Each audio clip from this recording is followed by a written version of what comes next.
ರಾಯಚೂರು ಜಿಲ್ಲೆಯ ಸಿರಿವಾರ ತಾಲೂಕಿನ ಹೊಕ್ರಾಣಿ ಗ್ರಾಮದಲ್ಲಿ ಯುವತಿ ಅಶ್ವಿನಿ ಮೇಲೆ ಅತ್ಯಾಚಾರ ಎಸಗಿದ ದ್ರೋಹಿಗಳು ಸಾಯಿಸಿ ಬಾವಿಯಲ್ಲಿ ಎಸೆದಿರುವುದನ್ನು ಖಂಡಿಸಿ ಛತ್ರಪತಿ ಶಿವಾಜಿ ಯುವ ಸೇನಾ ಸಂಘದ ಪದಾಧಿಕಾರಿಗಳು ಮಾನ್ವಿ ತಹಸೀಲ್ದಾರ್ ಮೂಲಕ ರಾಜ್ಯ ಸರ್ಕಾರಕ್ಕೆ ಮನವಿ ಸಲ್ಲಿಸಿದರು.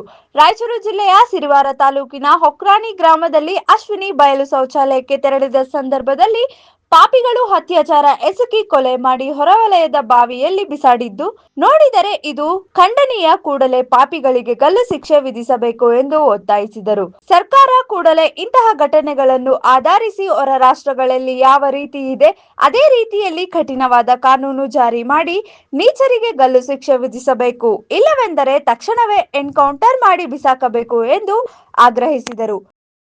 ಈ ದಿನ ಛತ್ರಪತಿ ಶಿವಾಜಿ ಯುವ ಸೇನೆ ಮಾನ್ವಿ ಘಟಕದ ವತಿಯಿಂದ ಈ ದಿನ ನಾವು ಗೌರವಾನ್ವಿತ ಮುಖ್ಯಮಂತ್ರಿಗಳು ಹಾಗೂ ಗೃಹ ಸಚಿವರು ಕರ್ನಾಟಕ ಸರ್ಕಾರ ಬೆಂಗಳೂರು ಇವರಿಗೆ ಮಾನ್ಯ ತಹಶೀಲ್ದಾರ್ ಇವರ ಮುಖಾಂತರ ಒಂದು ಮನವಿ ಪತ್ರವನ್ನು ಕೊಟ್ವಿ.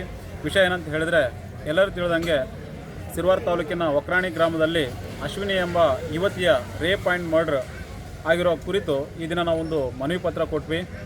ಆ ಒಂದು ಘಟನೆ ಆದಾಗ ಅದಕ್ಕಿಂತ ಮುಂಚೆ ಕುಟುಂಬಸ್ಥರು, ಅಶ್ವಿನಿ ಅವರ ಸಹೋದರ ಮತ್ತು ಕುಟುಂಬಸ್ಥರು ಸಿರಿವಾರ ಪೊಲೀಸ್ ಸ್ಟೇಷನ್ಗೆ ಹೋಗಿ ಒಂದು ದೂರು ಕೊಡಲಿಕ್ಕೆ ಹೋಗ್ತಾರೆ. ಈ ರೀತಿ 6 ಗಂಟೆಗೆ ನಮ್ಮ ಹುಡುಗಿ ಬಯಲು ಶೌಚಾಲಯಕ್ಕೆ ಹೋದಾಗ ಕಾಣೆಯಾಗಿದ್ದಾಳೆ ಅಂತ.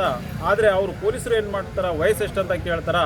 ವಯಸ್ಸು 21, 22 ಅಂತ ಹೇಳಿದ್ರೆ ಅವರು ಯಾರಿಂದನೂ ಹೋಗಿರ್ತಾರೆ ಅನ್ನೋ ಒಂದು ಅಸಡ್ಡೆ ಮಾತಾಡ್ತಾರೆ.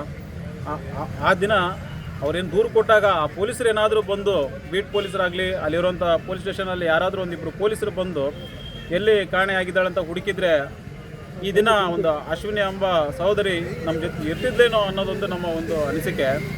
ಆದರೆ ಪೊಲೀಸರು ಏನು ಈ ರೀತಿ ಒಂದು ಅಸಡ್ಡೆತನ ತೋರಿಸಿರೋದು, ಕರ್ತವ್ಯ ಲೋಪ ಮಾಡಿರೋದು, ಇದಕ್ಕೂ ಎಲ್ಲೋ ಒಂದು ಕಡೆ ಕಾರಣ ಅಂತ ಅನ್ನಿಸ್ತದೆ.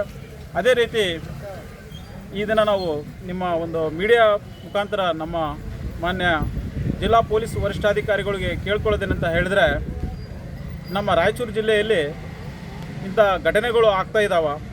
ಲಿಂಗಸೂರಲ್ಲಿ ಒಂದು ಕರಡ್ಕಲ್ಲು ಗ್ರಾಮದಲ್ಲಿ ಒಂದು ಮಹಿಳೆ ಒಂದು ಅತ್ಯಾಚಾರ ಮಾಡಿ ಕೊಲೆ ಮಾಡಿದಾರಂಥ ಅದೊಂದು ಕೂಡ ದೂರು ಬಂದಿದೆ. ಅನುಮಾನಾಸ್ಪದ ಒಂದು ಸಾವು ಅಂತ ಹೇಳ್ತಾ ಇದ್ದಾರೆ. ಈ ರೀತಿ ಮಹಿಳೆಯರ ಮೇಲೆ ಒಂದು ಅತ್ಯಾಚಾರ, ಕೊಲೆ ಆಗ್ತಾ ಇರೋದಕ್ಕೆ ಎಲ್ಲೋ ನಮಗೆ ಏನಿಸುತ್ತೆ ಅಂತ ಹೇಳಿದರೆ, ಗ್ರಾಮೀಣ ಪ್ರದೇಶದಲ್ಲಿ ಭಾಳಷ್ಟು ಒಂದು ಕಿರಾಣಿ ಅಂಗಡಿಗಳಲ್ಲಿ ಒಂದು ಅಕ್ರಮ ಮದ್ಯ ಮಾರಾಟ ಮಾಡ್ತಾ ಇರೋದು.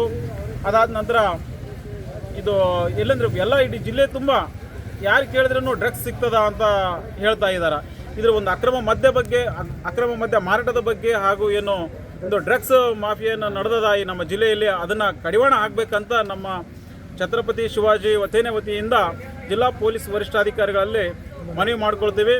ಹಾಗೂ ಈ ಒಂದು ಯುವತಿಗೆ ಏನು ಅಶ್ವಿನಿ ಎಂಬ ಒಂದು ಸಹೋದರಿಗೇನು ಅನ್ಯಾಯ ಆಗಿದೆ, ಅವರಿಗೆ ಕೂಡಲೇ ಒಂದು ನ್ಯಾಯವನ್ನು ಒದಗಿಸಿಕೊಡಬೇಕು, ಆರೋಪಿಗಳಿಗೆ ಕಠಿಣ ಶಿಕ್ಷೆ ವಿಧಿಸಬೇಕು ಅಂತ ಕೇಳ್ತೀವಿ. ಅಮಾನವೀಯ ಕೃತ್ಯ ರಾಯಚೂರು ಜಿಲ್ಲೆಯ ಸಿರಿವಾರ ತಾಲೂಕಿನ ಹೊಕ್ರಾಣಿ ಗ್ರಾಮದಲ್ಲಿ ಅಶ್ವಿನಿ ಎಂಬ 22 ವರ್ಷದ ಯುವತಿ ಮೇಲೆ ಅತ್ಯಾಚಾರ ಮಾಡಿ ಕೊಲೆ ಮಾಡಿರೋದು ತುಂಬ ಅಮಾನವೀಯ ಘಟನೆ ಇದು. ಯಾಕಂದರೆ ಇಡೀ ನಮ್ಮ ಮಾನವ ಕುಲನೇ ತಲೆ ತಗ್ಗಿಸುವಂಥ ಘಟನೆ ಇದು. ಇವಾಗಿಂದಲ್ಲ, ಅವಾಗಿಂದನೂ ನಾವು ನೋಡ್ತಾನೆ ಬರ್ತಾ ಇದ್ದೀವಿ. ಕರ್ನಾಟಕ ಸರ್ಕಾರ ಬರೀ ಅವರು ಅತ್ಯಾಚಾರ ಮಾಡಿದವ್ರಿಗೆ ಶಿಕ್ಷೆ ಕೊಡ್ತೀವಿ ಅಂತೇಳಿ ಅವ್ರನ್ನ ಕಾನೂನು ಕ್ರಮ ತಗೊಂತೀವಿ ಅಂತೇಳಿ ಬೇಲ್ ತಗೊಂಡು ಹೊರಗೆ ಬರ್ತಾರೆ 4-5 ತಿಂಗಳದಾಗ. ಮತ್ತೆ ಅವ್ರನ್ನ ಇದೇ ರೀತಿ ಹಿಂಗೆ ಮಾಡಿದರೆ ಇವ್ರಿಗೆ ಯಾರಿಗೂ ಅತ್ಯಾಚಾರ ಮಾಡೋರಿಗೆ ಭಯ ಇರೋದಿಲ್ಲ. ಅದಕ್ಕೋಸ್ಕರ ನಾವು ಕರ್ನಾಟಕ ಸರ್ಕಾರಕ್ಕೆ ಒತ್ತಾಯ ಮಾಡುವುದು ಒಂದೇ, ಯೋಗಿ ಸರ್ಕಾರ ಏನೇ ಆಗಲಿ ಹೆಚ್ಚು ಕಮ್ಮಿ ಅತ್ಯಾಚಾರ ಮಾಡಿದವ್ರಿಗೆ ಅಲ್ಲೇ ಡ್ರಾ ಮತ್ತು ಅಲ್ಲೇ ಬಹುಮಾನ ಹೆಂಗಿರ್ತದೋ ಅಲ್ಲೇ ಎನ್ಕೌಂಟ್ರು ಅದೇ ರೀತಿ ಅದ ಶಿಕ್ಷೆಗಳನ್ನ ನಮ್ಮ ರಾಜ್ಯ ಸರ್ಕಾರವು ಜಾರಿ ಮಾಡ್ಬೇಕಂತೇಳಿ ನಾವು ನಮ್ಮ ಸಂಘದ ಕಡೆಯಿಂದ ಒತ್ತಾಯ ಮಾಡಿ, ಇನ್ನು ಮುಂದೆ ಯಾವುದೇ ಆಗಲಿ ನಮ್ಮ ರಾಯಚೂರು ಜಿಲ್ಲೆಯಲ್ಲಿ ಇದು ಅನೇಕ ರೀತಿ ಈ ಥರ ಜಾಸ್ತಿ ಆಗ್ತಿದ್ದಾವೆ. ಇದಕ್ಕೆ ನಮ್ಮ ರಾಯಚೂರು ಜಿಲ್ಲೆಯ DC ಆಗಲಿ SP ಆಗಲಿ ಸೂಕ್ತ ಭದ್ರತೆ ನೀಡಬೇಕು, ಹಾಗೂ ಪೆಟ್ರೋಲಿಂಗ್ ವ್ಯವಸ್ಥೆ ಸ್ವಲ್ಪ ಜಾಸ್ತಿ ಮಾಡಬೇಕು, ಜಾಗೃತಿ ಮೂಡಿಸಬೇಕು. ವರದಿ ಶಫೀಕ್ ಹುಸೇನ್, ಮಾನವಿ.